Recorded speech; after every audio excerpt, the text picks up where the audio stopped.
Hello, my name is Tim Grady. I am from the Lawton, Oklahoma Seventh-day Adventist Church.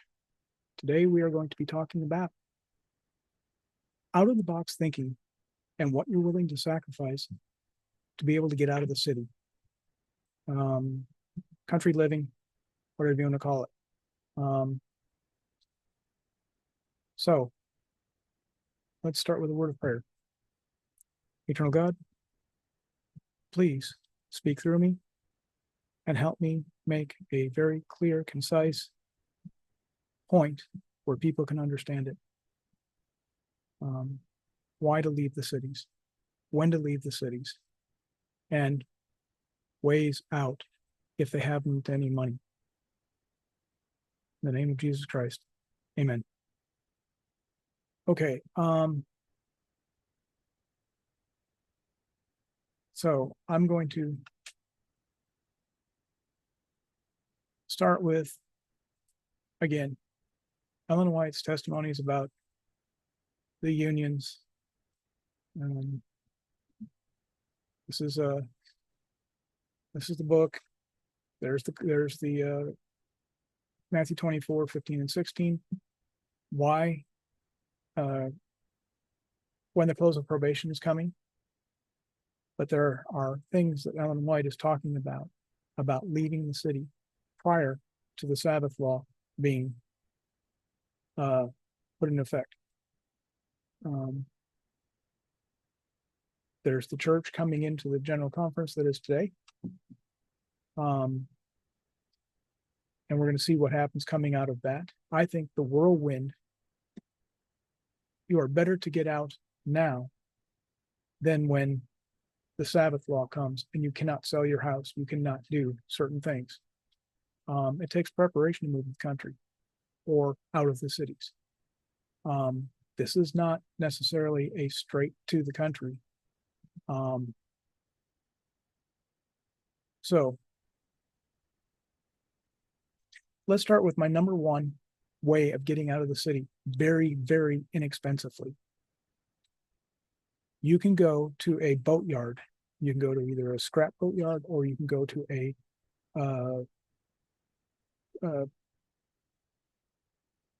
what do they call it? A marina. You can go to a marina and you can buy old sailboats. I recommend one 24 and no more than 35 feet long, because you can still what's called scull oaring, where you go in a figure eight pattern and you can propel the boat from one mooring location to another. Slack tides, you can get up different places. On these little boats, it doesn't take much. You can push one of these little sailboats. They're about 3,500, 4,000 pounds, and you can propel them with a little 9.9 outboard motor. You can go all the way up to a 20 or 25, which is overkill. If you have a family, pick up some of these $1 sailboats and pick up 2 or 3 of them. Now you can use a 25 horsepower and pull 2 or 3 of them, moor them up together. These are methods that I learned in the third world, working in the third world, very inexpensively living, because now you're on the water. You can move from anchorage to anchorage to anchorage. If times get bad, you can get into day labor work.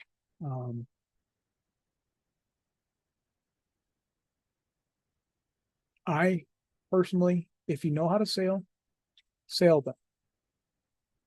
them. Try and use no motor at all. Now, the riverways, you can go all the way up to Tulsa, Oklahoma via the riverways. You can go back down into the Gulf, come back up into the Mississippi, and go all the way up. Let me look at a map. So you can go all the way up to Tulsa, Oklahoma.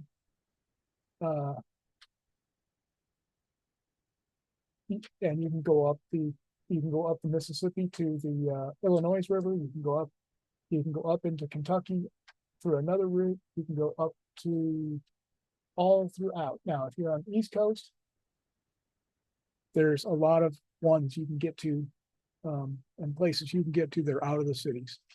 That gets you out of the cities. again, what are you willing to do to follow what Ellen White said to do, is get out of the cities? There was a warning for her time, and there's a warning for our time, and the warnings are different. And I believe the warnings changed when Ronald Reagan made a deal with the Pope to bring down communism. 9/11 absolutely said this is time. The things that are happening now with the church, the unions, as they are, the unions are striking, and around the world, but in the United States, the No Kings movement and the other people that are rioting, the longshoremen and Teamsters union joining the labor unions, the hotel workers, the food workers, and some of the other unions, that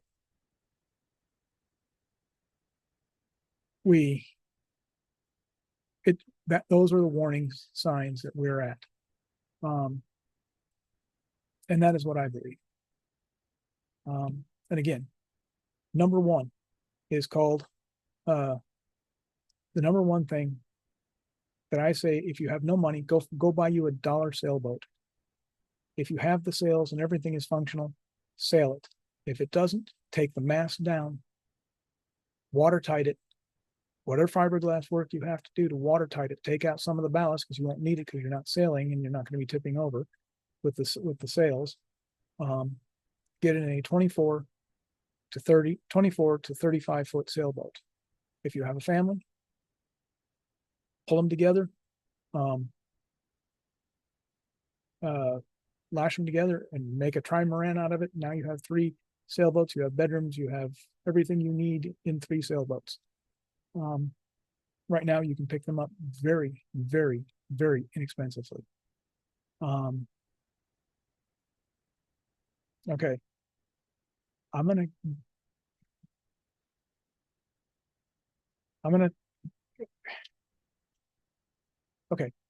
to go with this, and I'm going to introduce you to something called Gothic arch construction. I'm going to put these links to these videos in here. This guy, as you can see, he's building inside of an already functioning greenhouse. This guy has a playlist here, but see here where my mouse pointer is, he didn't tie it together, and he didn't put a ridge pole. It eventually collapsed after 5 or 6 years. This cost him $500 in materials. How many years ago? 7 years ago. And there are cheaper ways of building these. If you look over here where my mouse pointer is, he used lap joints instead of scarf joints. And here and here are the 2 reasons why he failed, why his structure finally collapsed, even though he did not have roofing on it, even though he did not have other things to properly build it. Here's another person that has built one. They did a pretty good job. The cross latticing is pretty good. See how they tied them up here? All the closet where these different are coming across. He made a ridge pole, but he also tied them together. See these points here, where you have plywood screwed in to make a proper joist cap. I'm not going to play these videos. I'm going to try right now. I can't exactly put them in, but YouTube will let me have them in a couple of days, or I can put links in. So I'll post this once I can put the links in. This man has a really good idea. He is mixing Gothic arch and aircrete. His is worthwhile watching.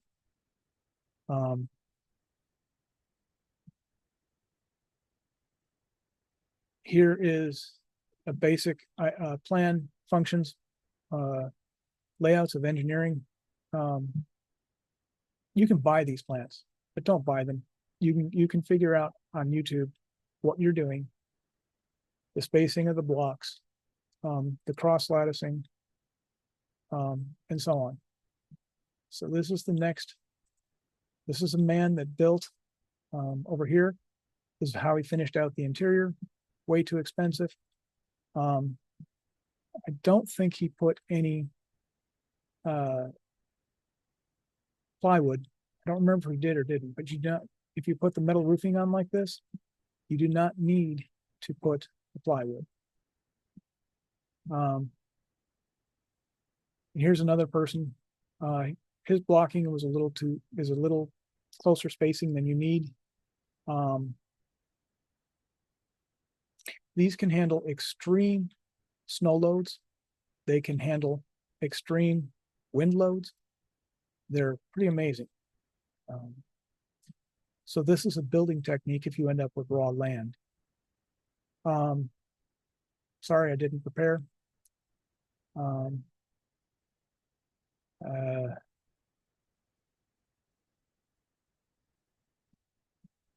Let's do this. Oh no, better yet, I'll come here.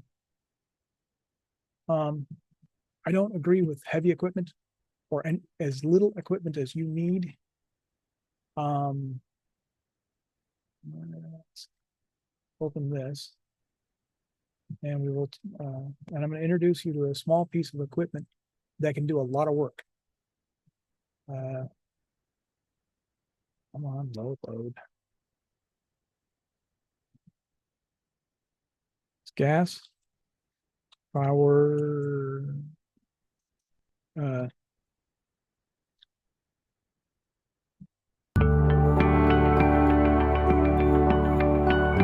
Sorry. Well, hello, everybody. Welcome to our... Okay, gas-powered jackhammer. If you have stones, if you have things that you need to dig, you can type in the search just like I did. They're not that expensive on Amazon or eBay. You can get a spade shovel under $350.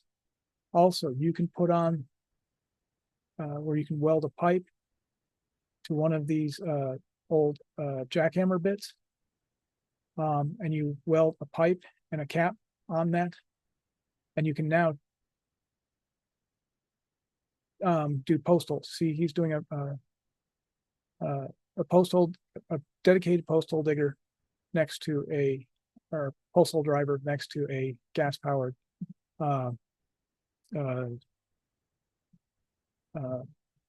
jackhammer. Again, these are the ideas that you need to be using. Instead of getting a hobby tractor, go out and get you a garden tractor. You can look these up. They're easy. They're straightforward. If you have to dig, it's better than digging by hand. Oh, here's the one with the spade shovel. And how it can bust up rocks, and it can dig through gravel. It can dig through pretty much anything. You can make longer ones for transplanting trees. But it is a very, very handy tool if you're going to be using it. Okay, a gin pole.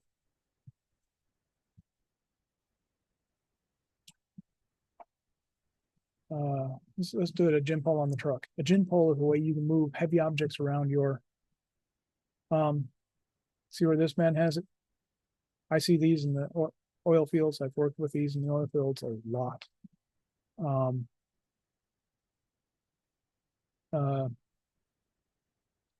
If you put that on your garden tractor, you can make a 4-point gin pole where you have this part coming up, and instead of that, you have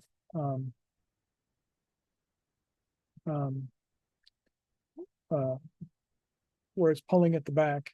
Here's a man that put one on his truck. Decent idea. Now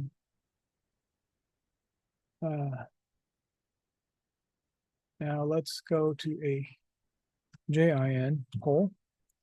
Here's another one. No. There are different types of cranes you can use. Coming up with the same stuff. But you can do your research on different cranes. Oh, that's because I put it on the truck.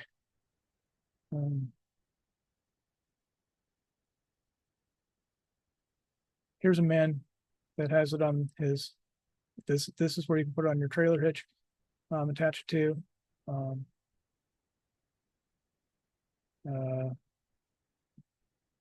Here's that man again.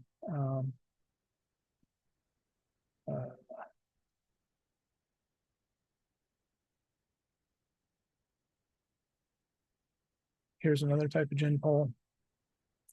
So start thinking outside the box on how you need to move your stuff. Let's see if I can find one of the garden tractors.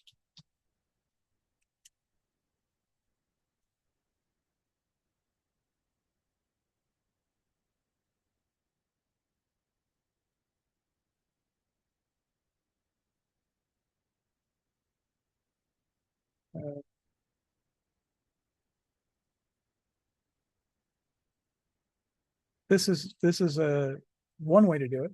And if you have a zero turn, a garden tractor or zero turn can cut your lawn. You can put one of these cranes on it. You can put a push blade. You can put a you can do a whole lot of things.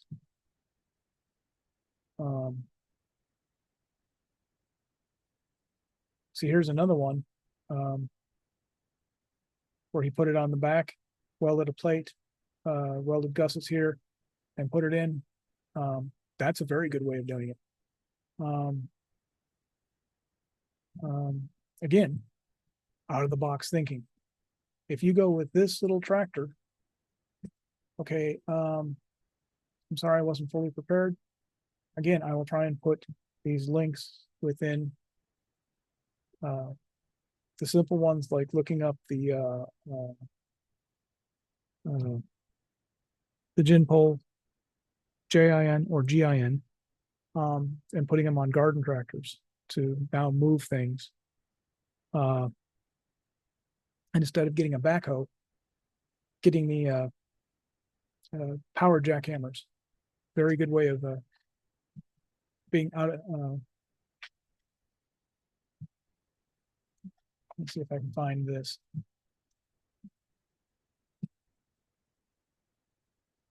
I used way back in the day a little beat up Volkswagen Rabbit that was pretty badly rusted out, and other products. I used there it is, CAD Plans Model 302. What this is, it gives you a, let's make it bigger. Okay, you see this part right here? That's a trailer hitch. And this is a 3-point hitch. I moved large round bales of hay with it when I built myself a hay spike. If you look here, if you replace these instead of with the hydraulic cylinders, with what's called turnbuckles, you can adjust it, and you can get a driveway drag. You can pick them up at auctions very inexpensively, do a few welding repairs, and you can build this.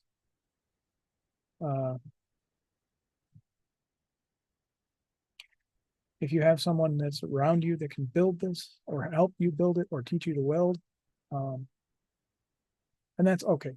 You got to have DIY skills. If you're going to move to the country, you better start developing them right now.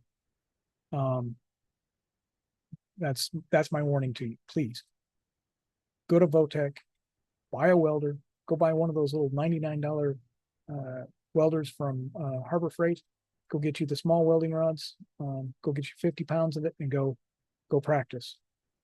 Or pick up the next, pick up one of the 110, 220 switchable welders. If you want, you can even pick up a 110, 220 plasma cutter, welding machine, plasma welding, and the other processes. But this is not much materials. It's easy. I plowed a 1 acre garden with this and a harrow, a category 2 harrow.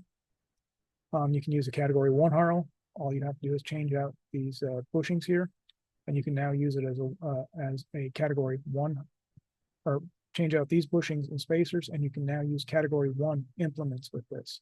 You do not have to go with this. You can go with the turnbuckles that every time you turn around, you have to come back out and undo the turnbuckle, lift the harrow, turn around, get back out. It's a pain in the butt, but you're not buying. I used somebody else's piece of junk garden tractor, or garden or hobby tractor for $10,000 when you can use the existing vehicle that existing vehicle with it. Now you can also replace these 3 items with actuators, electric actuators. Sometimes you see them on hospital beds. Sometimes you see them on, it's just an electric lead screw that opens and closes the, so you can put that on and make it where you can run it in the vehicle. But you put this behind a garden tractor with beet juice or one of the weights inside the tire, and put a few things on it. Again, we're going back to this garden tractor. If you can get a garden tractor like this, or that 0 turn, this one here, you're going to be only lifting a couple 100 pounds with those little tractors. Here's the guy moving his snow plow with that little garden tractor. He's got wheel weights. He probably has the beet juice or the other traction devices in the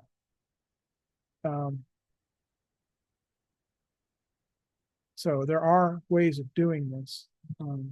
There's a hobby tractor, and many other ideas for moving to the country. So those are the types of out-of-the-box thinking. Another thing, you can buy semi-trailers, used 3/4 used up semi-trailers. You can legally get them to your property. Now what you do is you jack them up on cribbing, and then you take out each little part of cribbing and you get them back on the ground. You take out the roll-up door and you put in a walled door between it. You use the $50 and up underground house idea, and you put carpeting on top, some sort of waterproof barrier. Then you put dirt on top. Then you put old used carpeting, and then you put that on top, and you make a 6 or 8 inches of soil on top. It gives you insulation, and now you have a house on an old semi-truck trailer. I mean, these are the out of the box thinking that I want to talk about and get into your idea.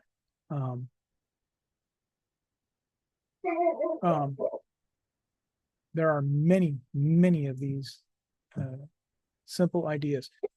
An old third-hand U-Haul or Penske truck, or one of those that are wore out. The truck will barely get to your property. Just live in it right there in the truck. An old school bus, they're not as exactly easy to come by anymore. And if you're looking at these CAD plans, there's a couple of others that I kind of recommend. I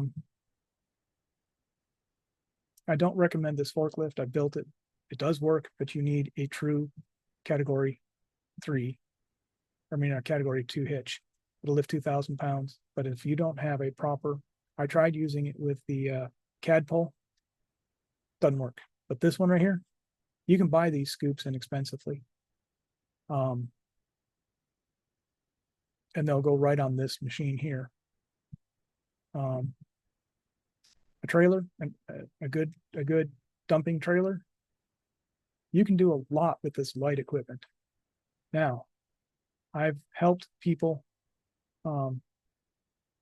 Let's go home.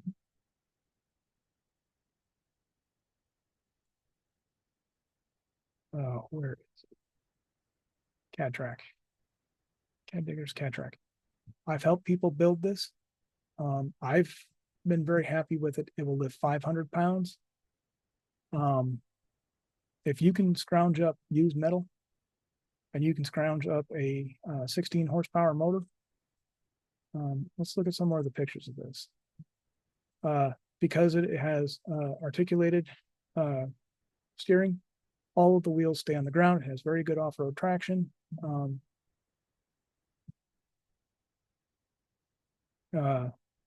It is a very strong, especially if you put the beet juice or the other weighted non-freezing liquid into the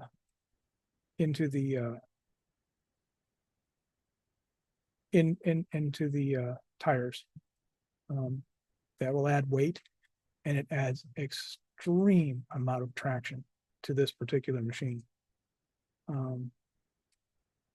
It's pretty good design. It is really good design. It is self-build. If you're a good scrounger, an 18 horsepower motor, weight is shown 1,650 pounds. And they have a little backhoe that goes with it. You could build this for, if you're a good scrounge. Okay, if you're not a good scrounger and you're getting metal from the junkyards or seconds from the metal suppliers, you could build this for around $5,000. 2 reasons why I say build it. Number one, you built it, you know how to fix it. 2, you build skills. This is an option, but again, you can find old garden tractors. You can find a lot of this stuff very, very, very, very, very inexpensive. So this is just an introduction to why I believe it's time to leave the cities. And if you are going to leave the cities, what are you going to sacrifice? Will you be willing to live in a tent? How many people during the ouchie Fauci and the mandates from the church lost their jobs and had to live in tents? There's a few of them. Actually, there's quite many of them. Or some of them had to live in their cars because they lost their jobs, their careers. What are you willing to sacrifice to move the city? That is my question. Are you willing to go into one of these? Are you willing to go into one of these structures that are? This is the least expensive structure that I can come up with. Is the Gothic arch construction. It is the least material. It is the least time. No special tools. A drill and a driver, and one of those 1/4-inch bit drivers, and some wood glue, a couple sheets of plywood for the forms, and you can build these. It is the least expensive that I can find method of building a house. Depending on if you're willing to build this and go with a gravel, let's see, where was that guy that did the gravel? Like this, where he puts it up. He put it on sonotube, raised it up. And if you put gravel around this down here with pressure treated wood on the bottom, or even just painted, non-pressure treated, filled it up with gravel, put down